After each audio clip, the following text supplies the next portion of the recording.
crossed.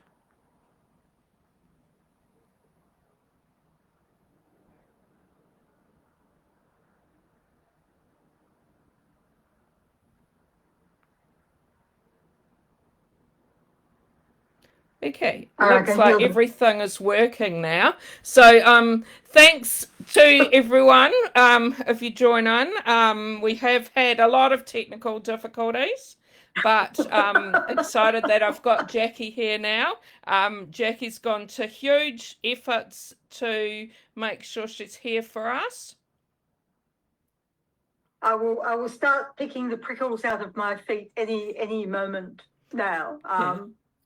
I'm just gazing outside to actually make sure I did turn my car lights off when I raced up here.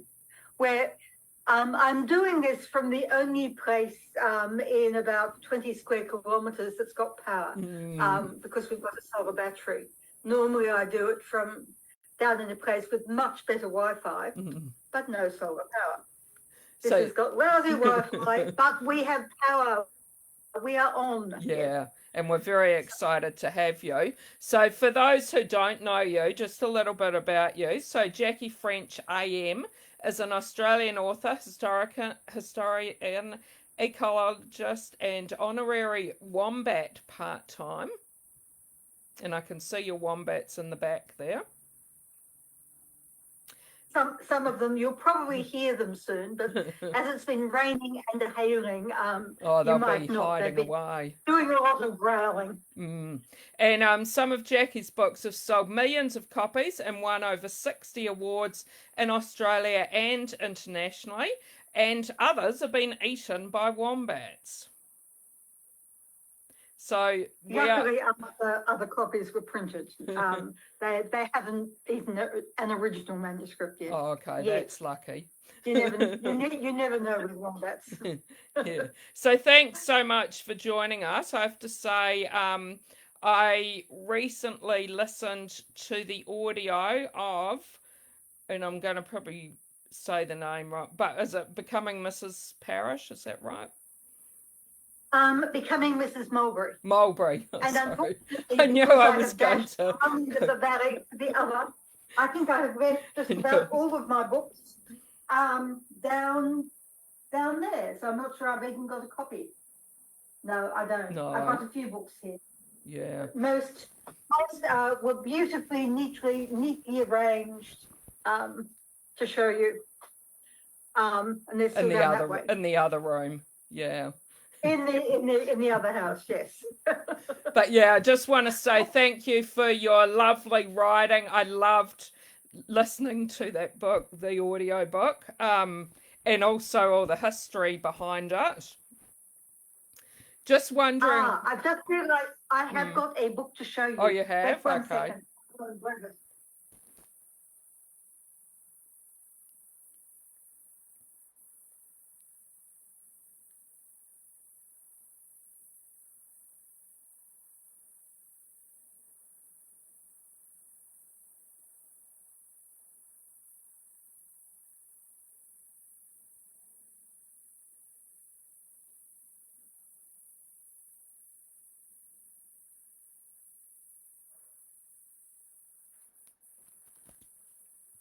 This one. Oh, yes. It only arrived today, and it comes out next year, and it is not about a matriarchal feminist paradise island, no matter what the editors kept thinking, because they kept on making remarks. But these are nice women, and I would say, no, they've learned that being cooperative and friendly and working together is a survival characteristic. But they are survivalists. They are not always nice. Okay, that sounds, yeah. They know that sharing wonderful food and recipes makes life good. They know that on a barren island, the only way to survive is to work together, to be kind to each other, cooperate and be gentle. However, they are survivors. So whereabouts is that one set? It's set in an island. The first half, probably half Tristan da Cunha, and half one of the islands off the coast of Scotland. Oh, okay. But I was in France years ago. My friend Natalie had the story of her great-grandmother, who on Tristan da Cunha, all the men were either officer sailors or had been killed when birding and the great wave that smashed their boat. So they had a tradition that the women went and walked the beaches to find a husband, and also to add to the island's gene pool, to find a beachy. And that is where this begins, with her realizing that if she is ever going to actually have a husband, the right to actually claim a house, she has to walk the beaches. And on Tristan da Cunha, then, I don't know if it's still the case now, every household, which was a female household, had its own knitting pattern. And the only way a man, of course, could ever get socks was if a woman knitted them. Yeah. And if a man wearing a woman's socks, no other woman would ever have anything to do with him. You claim the man by knitting his socks. Oh, okay. And little did he realise by the time he recovered and he was wearing her socks exactly what he had got himself in for. So as I said, they're lovely women. They've learned to be nice and very good cooks and incredibly good at sex. Yeah. But they're not nice. No, that sounds like it's going to be a great one to read. And going back to like becoming Mrs. Mulberry, really, really loved that lovely set. But in it, I was interested to know Dingo Girl. Is that something that you'd heard of happening somewhere? Yes. It's based on two stories. One is that when I was 7, I was very ill for a while. I was sent for 6 months to live on an island where the 2 children I stayed with had a dingo uncle. And so for those 6 months, now look, we knew we never patted him. We certainly never fed him. He never came close to about 50 meters.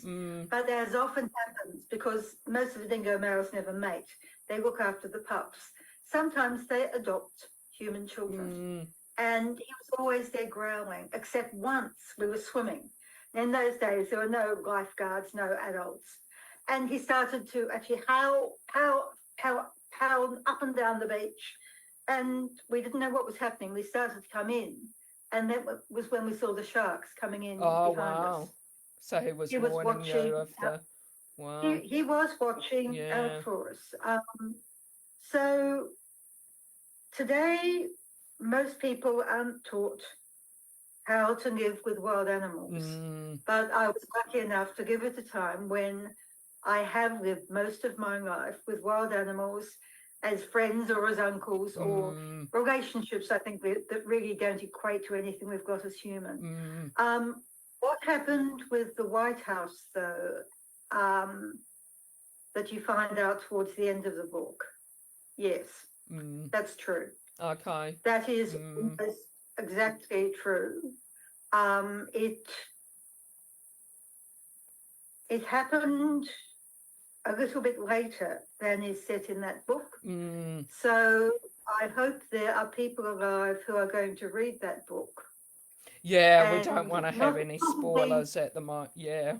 But will actually recognise and realise I knew something was happening and I did nothing. And I'm really hoping that they will read it and feel ashamed that they simply, well, as the heroine says, some people have most people have second sight.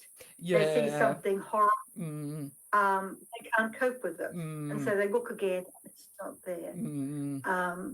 I really hope they'll go back to their first sight and actually see and acknowledge evil that is happening in their community. Yeah, it certainly was made you think.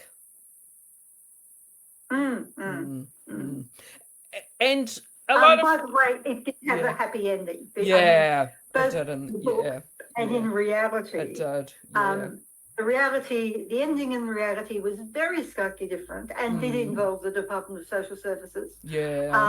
But what a very, very happy ending. An absolutely delightful ending. So, Mm.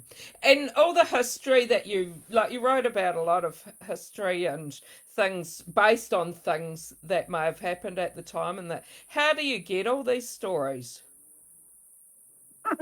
Gossip. Yeah. I live in the country. Yeah. I listen to people. I have spent my life. I started living with great grandma. My mother had many talents, but motherhood was not one of them. So I spent my first 4 years and managed to survive by living with great grandma. And great grandma stories of her life, her grandmother's life stories. Her great grandma had passed on. Grandma told me stories. I've lived in a world where women told stories of their lives, their mother's lives, their grandmother's lives, their great grandmother's lives. One of the things I love most is, you call it eavesdropping. I think probably as a writer, I'm an eavesdropper and a vampire. I will take your life. I will disguise it enough so you won't sue me for defamation. And I will write the story. And I'd also, wanted to say to the people watching, if you do have any questions for Jackie, please type them in comments and I can read them out. I can see there's a few people watching now, so it would be great if you had some questions. Do you want to tell us about wombats? Where do I begin? I had never met a wombat till I lived here. And it's another thing of animals making friends. I was living in a shed, or a tent to begin with, then a shed. And I would get up early in the morning and have breakfast on the hill when the wombat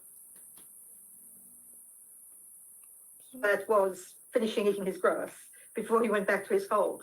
And he was curious. He'd obviously never seen a human before. And morning after morning, he went closer and closer and got used to me. And then somehow he recognized that I was, in his terms, a very ignorant animal. I didn't know where the springs were. I didn't know where the hollow trees were. I didn't know where the best grass was. I didn't know where the best views to actually smell the winds that are coming up the valley and what the weather will be like in 3 weeks' time. And he decided to educate me. For 3 years, I spent nearly every night following him about the bush as he deliberately showed me places like the ancient hollow tree struck by lightning, and a wombat had dug this wonderful winding hole up it that I could actually climb up, and we'd sit at the top. Now, wombats are short-sighted. They can only focus on dirt and grass. What was this wombat doing sitting on top of a tree? And I realized he was smelling the view. Humans see the view, so we can only see what's there now. But a wombat can smell the past and I think extrapolate the future from it. And I became fascinated.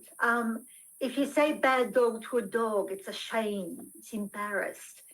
You say bad wombat to a wombat, who'll either ignore you or bite your ankle. A wombat is completely undomesticated. Absolutely its own being in the center of its own universe. And the more I learned about them, the more I realized not just a different intelligence, but a completely different way of perceiving the world, perceiving time. The more I learn about wombats, the more I realize how limited we are by the senses we've got as humans. And yeah, and of course you're right, the children's book Diary of a Wombat, I've got a grandson who's 1.5, and I bought him I bought him one of the latest ones and he loves them. The pictures in them are amazing. Oh, look, that's Bruce. It took us 3 years to find an artist. How do you do a picture book about a brown wombat in a black night? That is not an interesting picture book. Bruce turned black into white. So where you see white, it's nighttime, and no one realizes. He even did a different typeface, which looked so it might just be written by a wombat. Yeah. And every position in the book this is an accurate book. It's non-fiction. Yes, it's funny, and okay, it's fiction in the sense that I have never met a wombat who can speak English, even understand. I mean, wombats just don't use words. They use emotional noises, not words. But apart from the fact of a wombat not writing a diary, this is literally a week in the life of Mothball Wombat. Yeah. And the positions she gets into are exactly the positions, the sleeping positions, the digging, etc. And Bruce just worked from photograph after photograph. The first artist we tried made the wombat look so sweet it was revolting, you know, so I should have some more here and what have you. It didn't work. And the second one looked like the wombat from the Black Lagoon and would have given kids nightmares. The third wombat looked like roadkill, or just sort of dead wombat. And then Bruce came back from the USA and sent the sketches, just some rough sketches. And we get our mail up in town.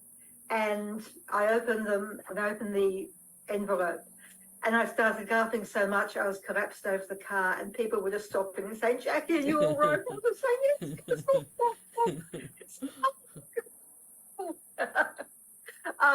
the first time I read it to a group of kids with the first copy, one little girl came up to me very seriously and she said, "Will you promise not to read that to the grown-ups when you speak to them tonight?"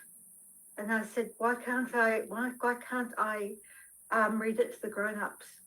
Because if you read that to my mum, she's going to laugh so much she's going to piss herself, and that's going to be embarrassing. I thought, okay, right. I think we've got it. We've got it. Oh, that's great. And you said before, like when you were little and your great grandmother was looking after you, she used to read to you a lot. When you were growing up, was becoming an author, a writer, was that something that was always in your mind? Yes. From the time I was 3, and I think heavily prompted by great grandma and grandma. Well, grandma gave me a choice of 4 professions. And remember, this was a time when married women couldn't be teachers and weren't allowed in most professions and didn't get equal pay. But for grandma, I could either become chairman of BHP, I could become prime minister, I could become a psychiatrist, or I could become an author. Okay. And as far as she was concerned, those were the only possible careers for a woman to actually forge her way through the barrier of masculinity and prejudice. And luckily, I did become an author. But my parents, my teachers, my first husband, I had to write in secret. Okay. 3 teachers, in fact, really encouraged me to write extraordinarily and assumed I would be a writer. But for everyone else, some were sympathetic, but told me with the best of intentions, look, no, dear, you can't make a living as a writer in Australia. Think of something else to do, like a librarian or a teacher, so you can actually make a living. You can be a doctor, but you can't be a writer in Australia. So I kept writing in secret. I left home at 15, and my mother took everything I'd written to the dump. But in my late 20s, I was desperately broke, and I'd confided in a friend who was a freelance journalist that I did write. And I needed $144 to register my car, and I had $7.50 in the bank. And he suggested I send off some writing to make the money. So in 3 weeks, I became a professional. I didn't just write the stories I wanted to write for the joy of writing. I wrote the best I could. I wrote for an old typewriter I'd found at the Maiders Creek dump. The wombat used to leave his droppings on it. The letter E was all soft and squishy when I pressed it. So when they took it at HarperCollins, they looked at it simply because of the mess. I'm dyslexic. The spelling was appalling. The mess was just incredible. she took it into the office to read aloud to everyone so they could laugh at it. Mm. And I heard later she read the first paragraph and the second paragraph. And then they stayed there till 6 o'clock in the office while she read the entire book aloud to everyone, went back to her office and offered me an advance to publish it. And the book was shortlisted for 2 major awards. They very rashly said, "We would love to publish anything you want to write." And little did they know quite how many books we were going to do over about a 4-year period. But that was the beginning. And by the way, in that same 3 weeks, I sent 2 articles to 2 farming magazines, an article to a gardening magazine, and a story about living with lyrebirds and kids in the bush to the Canberra Times. And at the end of the 3 weeks, I had regular columns in all of the magazines and the Canberra Times. Wow. And my teachers were wrong. Yeah. Within 3 weeks, I was earning my living as a writer. And that's how I've supported the family ever since as a full-time writer. Yeah, well, you certainly proved everyone wrong. I was also very lucky because everyone was being told, you can't make a living being a writer in Australia, you've got to go to England or New York. There weren't a lot of people trying to do it. So it actually was easier to get my first book published then than I think it is now.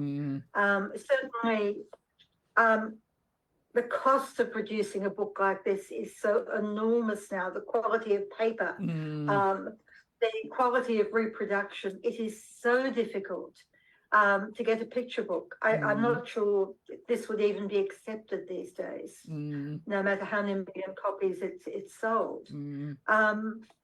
So I was also very lucky in doing that, and also probably as well.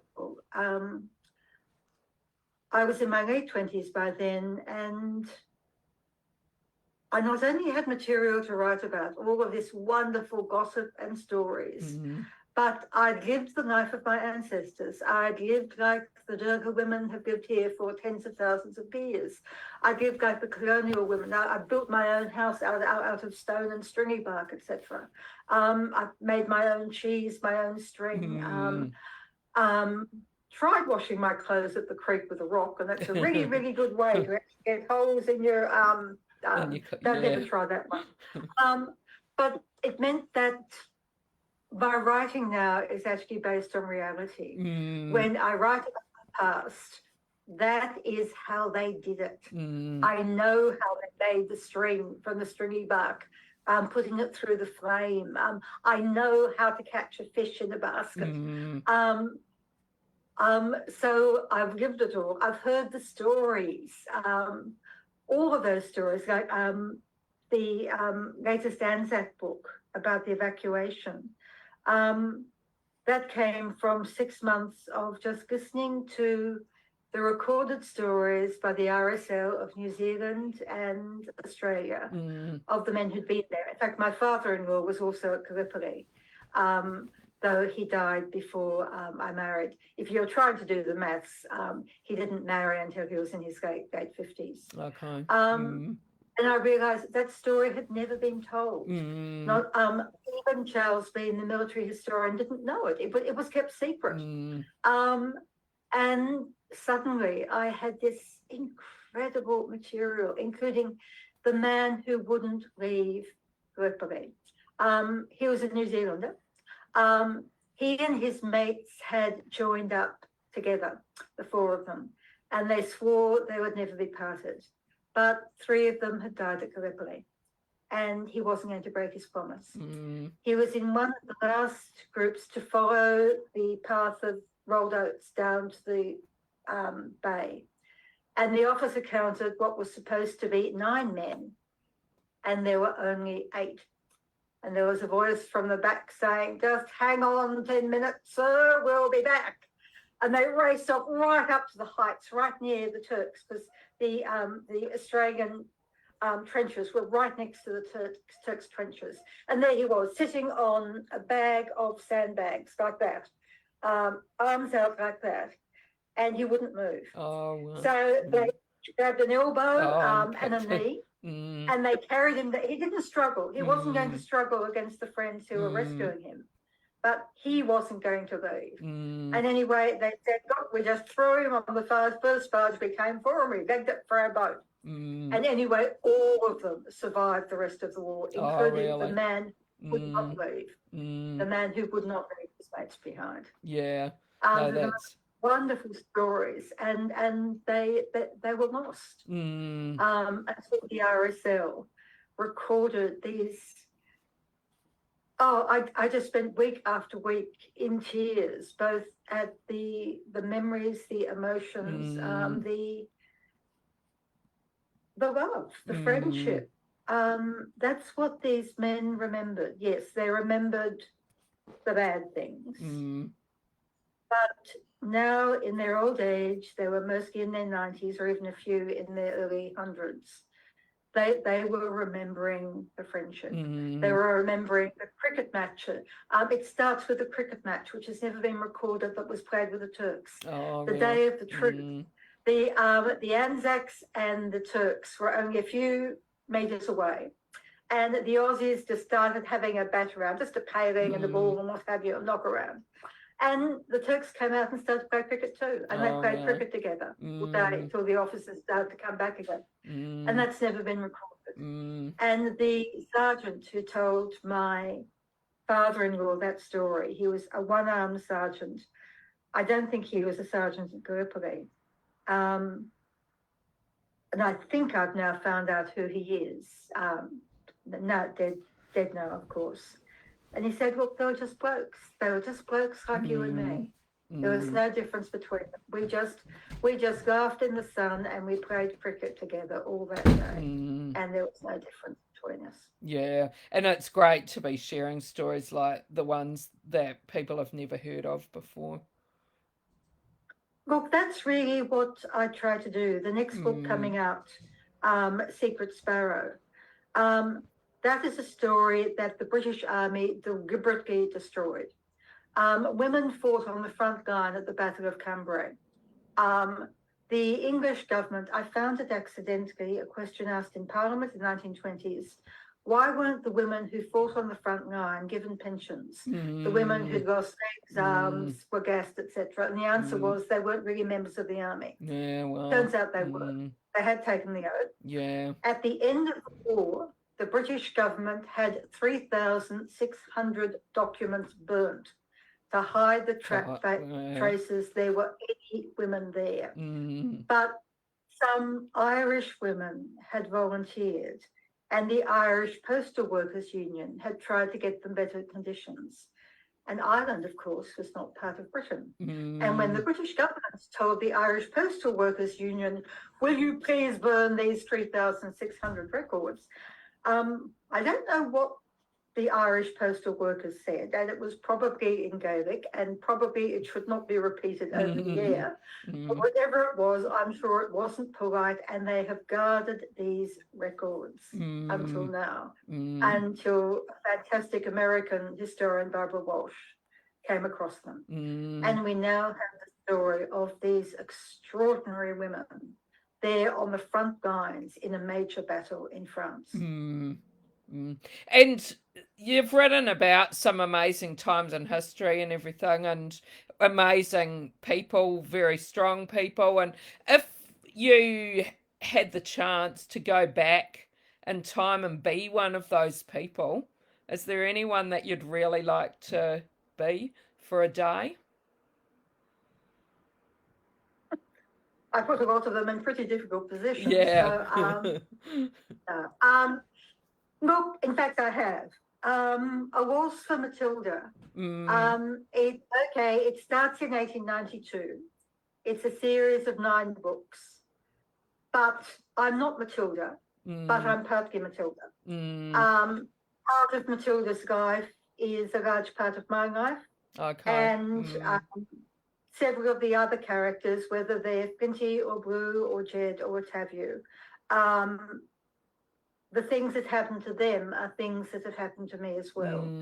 So I will probably never write my autobiography, except in the Matilda series. I actually have done it. And yes, some of the funniest and most wonderful incidents in A Waltz for Matilda are days I'd rather like to relive again, because they were wonderful days. With Jed and Sam down at the river. That, of course, is me and my husband. There is a scene in the book where Sam has been unconscious for a long time, and Jed, he opens his eyes, and Jed says, do you know my name? Do you know my name? And he says nothing. He just looks. And then finally he whispers, yes, I know your name. Your name is Darling. And that happened. That was my husband. He was knocked out. I resuscitated him.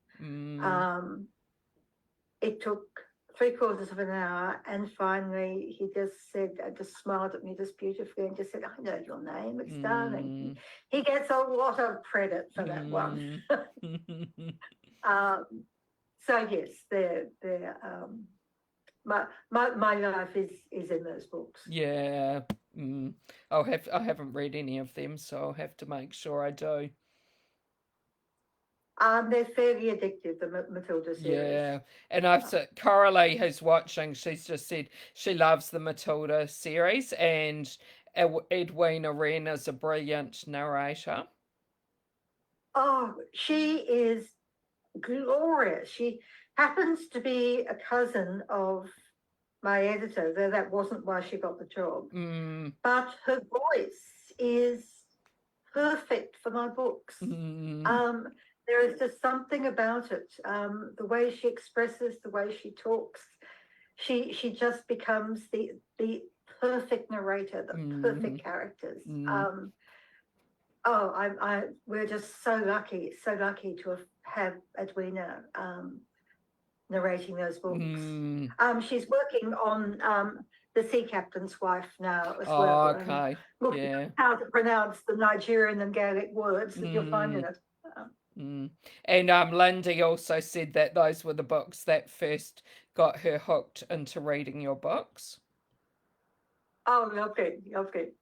And another Vicky also said that she's loved those ones as well. With The Angel of Waterloo, which I think I have got here. She says, Legends of God's Givers. No, I don't. With the part of that is set in, well, it's set here, where, of course, the women spoke Derriga, the Derriga women of the UN nation, and she went down to spend time with a Derriga speaking tutor. To be able to pronounce, wow. So I made sure the words in the book were proper Derriga words, and Kerry had actually checked that they're grammatically correct, and things like Derriga doesn't have capital D. Don't know why they don't want capitals, but they don't. Okay. And Edwina actually went down to actually just practice all of the pronunciations with them, so she had the right intonations. She did an extraordinary job, particularly as a lot of the sounds in Derriga aren't the ones that we use in English, and can be very hard even to hear or pronounce. Yeah. No, that's pretty committed to do that and make sure it's all. Totally. That's good. Yeah. And I'm interested to know as well what you like to read yourself. Is there anything you might have been reading lately that you want to tell us about? Well, as I admitted earlier, for the first time, probably since I was a baby and great-grandma read to me, for the last 2 nights. Look, I had emergency surgery about 7 weeks ago now, followed 2 days later when I was being told, rest, because it's heart surgery. My husband had emergency surgery he wasn't expected to recover from, and is now finally home. But he is not allowed to do anything, including bend, which is very difficult to stop him doing. And for the last 2 nights, I thought I couldn't go to sleep without reading at least 3 or 4 chapters of a book, or most of a book. Until now, I've had really a book a day habit, but the last 3 weeks, I haven't been reading a book a day. And the last 2 nights, I've just got into bed, and I even discovered last night you can go to sleep with your glasses on and wake up at 2 o'clock in the morning and find they're sticking in your cheek. You've just gone clunk. What do I like to read? I don't read historical fiction. I read it when I was younger. I stopped reading it, though, when I started to write it professionally, because it can be so good. It colours your vision of what that time was like. So I only use primary sources when I write historical fiction. So I love historical fiction, and it's a grief I can't read it. I love a lot of sci-fi, but the kind of Margaret Atwood, Ursula Le Guin sci-fi rather than the sort of Western shoot 'em ups. But we happen to have a rocket here or there sci-fi. Terry Pratchett, not his early books, which I don't like at all, but the later works of Terry Pratchett, his wisdom and his profundity and his creation of the most extraordinary people like the wee free men, who you still believe in absolutely. The Hogfather, Death, Rob Anybody, the characters, the people, the dwarves, the lone king of the dwarves, etc. I believe in these people utterly, and Granny Weatherwax, of course, and Lord Vetinari. So look, I from Weird Sisters onward, I just venerate his work. Kerry Greenwood, by the way, I've got a bookcase. That's my emergency bookcase.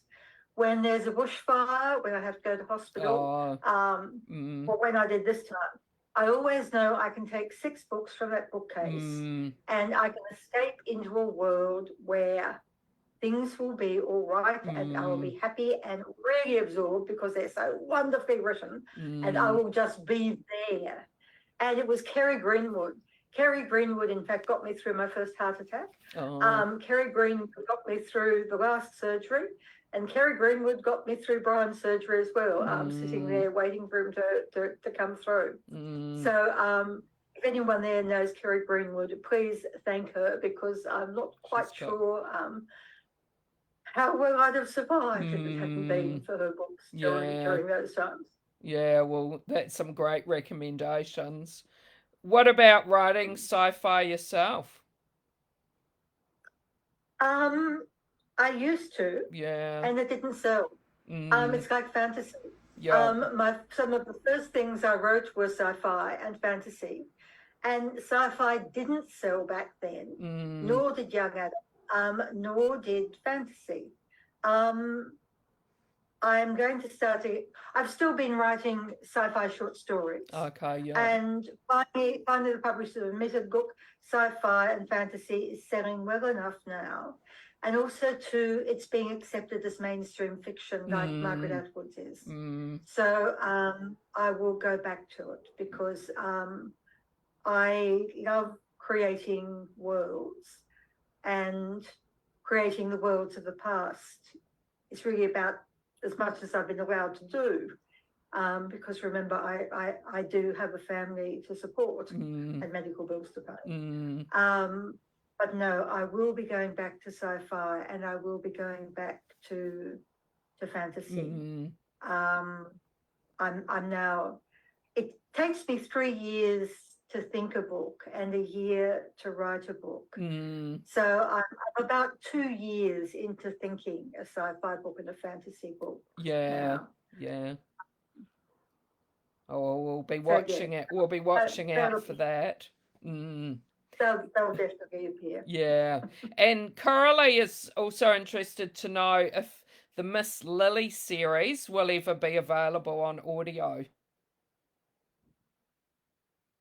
I thought it was. Okay. Well, maybe she just hasn't seen it. You'll have to search some more, Coralie. Or maybe Belinda are actually too shocked by it and won't record it. I'll find out tomorrow. Yeah. There are a couple of, shall we say, surprises in the Miss Lily series that maybe people don't expect. No, I'll find out. I thought Edwina had recorded the Miss Lily series. One of the problems, though, is HarperCollins sub-license the rights to publish to the companies who do the audio rights. So often the audio editions go out of print and are unavailable, even though the print editions are. Oh, okay. And we've actually discovered that. And someone at HarperCollins is, as we speak, or at least during the day when we speak, is now going through my books and finding out which ones of them are out of print as audio books because people want them, and saying, look, if you're not going to keep reprinting them as audio, your rights have run out. If they're not available, we'll give them to someone else to record. Okay. Yeah.